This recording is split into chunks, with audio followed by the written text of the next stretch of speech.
Hello, my name is Fontaine, and today we're bringing you a comprehensive Bangalore guide.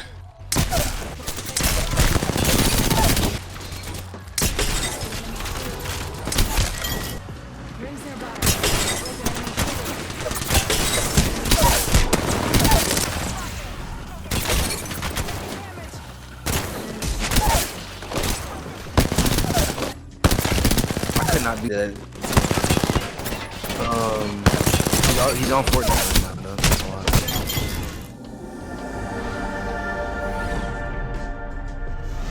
Well, Bangalore at the moment is really popular because of the new updates with their perks, and I feel also that it makes pushing people and being really aggro easy because of her passive and her smokes. I've played a lot of competitive gameplay, AOGS, with Bangalore, and also I've hit Pred Season 17 pretty much playing only Bangalore and dumped a lot of hours just playing her, pretty much. So for the first perk, we have Big Bang, which honestly, you can see through, you can see ordinances through walls and death boxes. Personally, I don't feel like that's that good for Bangalore. I feel like you want to have a reduction on your ult cooldown, which is the other perk. So I'll probably go for that instead. And then for the tier 3 perks, or the tier 2 perks, I would say the auto ping's pretty okay. But since there's bullet tracers in the game, you're probably better off just picking the regenerate HP while inside smoke, because it's pretty much a free syringe while you're in smoke. So with Bangalore's passive, you get a 30% speed boost whenever you get shot at, or you get, I believe if you get nades thrown at you as well, you get a 30% speed boost for 2 seconds. And with this, it's actually really good for repositioning and taking space on people, especially if you're doing good damage to them. Okay, so a big thing in Apex about sprinting is that you can't sprint like horizontally side to side. You can only go diagonally, right? So if you're trying to jiggle peek a wall, let's say, like if you're shooting me, right, I'm holding sprint, it's not gonna activate double time, right? Like I'm gonna just pretty much do this and jiggle, it's gonna happen, right? But start shooting me now. I do this, I can pretty much just instantly swing you, which is like, instead of jiggling with AD, you wanna jiggle with your direction, your WA or WD. We want to go diagonally, so you get the actual spray animation instead of just jiggle peeking with AD. Be able to just swing out like that. Alrighty, so for Bang's tack, you have 2 smokes that last for 18 seconds when you actually use it. And they have a 30-second cooldown as well. So for this, you really want to use it to break LOS and kind of catch people off guard or just rotate. It's kind of like a mini cat wall in a sense. If you kind of look at it, you have a lot of room to rotate and move. And you can also, another example on how to use this is you can also smoke people's like actual LOS instead of smoking in between. So let's say you want to rotate to, like towards this building here. I can't ping it, but you want to rotate towards the memorial building or monument building. You want to, instead of smoking in between here, right, which you could do, it's not a bad idea. Instead of that, you might want to just actually smoke the player instead. Doing this, you can't really move too much. Like they can't really avoid the smoke. You just have a free rotate, kind of just to go. It blocks a lot of different angles when you actually smoke them instead of just in between. Like bounce off a certain angle. Like this, you know, kind of like it just covers a lot more space if you smoke like certain angles, like on the actual enemy versus in between you and the enemy. So especially if you're on controller, or playing with controller players, a terrible smoke would be, let's say you're fighting someone and they're right in front of you, and your roller player is right behind you, or you're on controller, smoking your feet out right here with no digi, and you're just trying to fight this is absolutely terrible. This is not fun. On MEK, it's a bit better, but on roller, this is horrible. You're not gonna kill him doing this, unless you're just insane. So you don't really want to smoke your feet too often, unless it's like a 1v1 and you want to isolate, get shot in the back by a different team or maybe a teammate, but you don't really want to smoke your feet too often.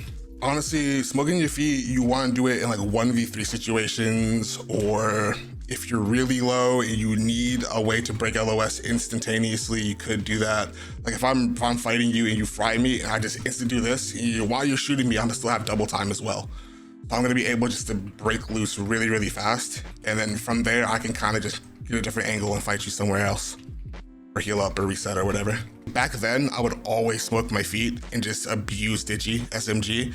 But since they changed it, it's not liable at all, or not reliable at all. So it kind of made me focus more on my positioning instead of kind of just relying on my smoke and digi for SMG. So it kind of made me just be more aware of where I'm placed instead of just being more random, just not aware.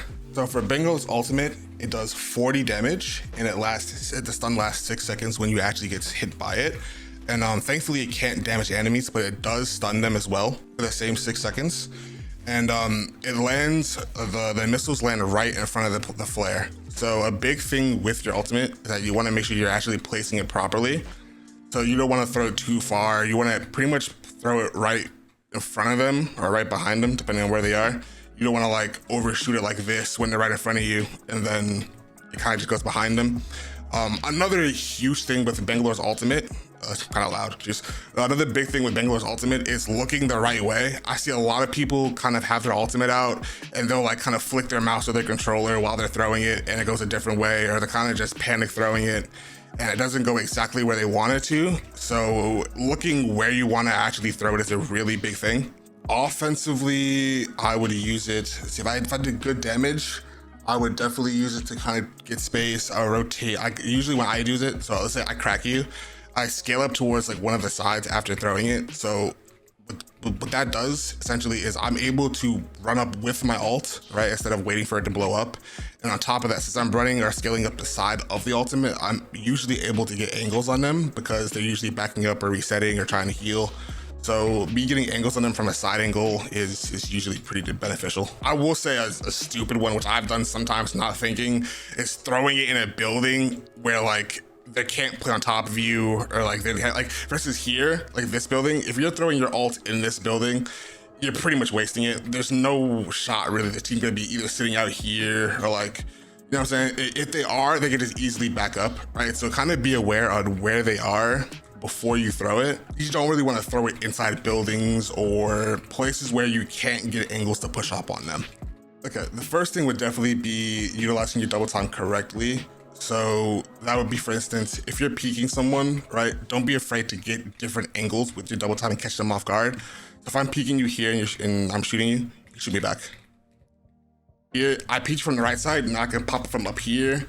Or you can also change your angle. It could be from the same side, but you want to change how you peek. So if I'm fighting you here and I'm jiggling, you might want to fatigue bounce like this. You can do damage like that. You can kind of wall bounce at them. You can do kind of funny movement with your double time since it is really fast.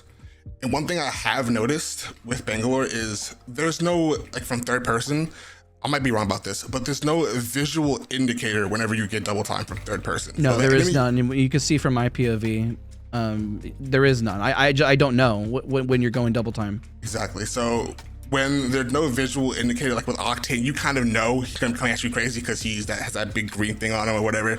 With Bangalore, you really want to catch them off guard and get in their face because they can't really tell. You'll pop up normally like this with normal strafe speed, normal movement speed, and the second you get double time, you can just really get in their face. Don't be afraid to be very aggressive. This character is really good at getting in and getting out pretty quickly, especially with their smokes. All right, everybody, that was Fontaine's master guide to Bangalore. Don't forget to leave a like, comment, subscribe. Be sure to check out his YouTube channel, his Twitch channel. He's always grinding. We learned a lot about Fontaine. We saw a lot of his gameplays clips. Please sure to support him. Check out the links in the description, and I'm going to be sure to pin it in the comment section as well. Thank you guys so much for watching, and we'll see you guys all next time.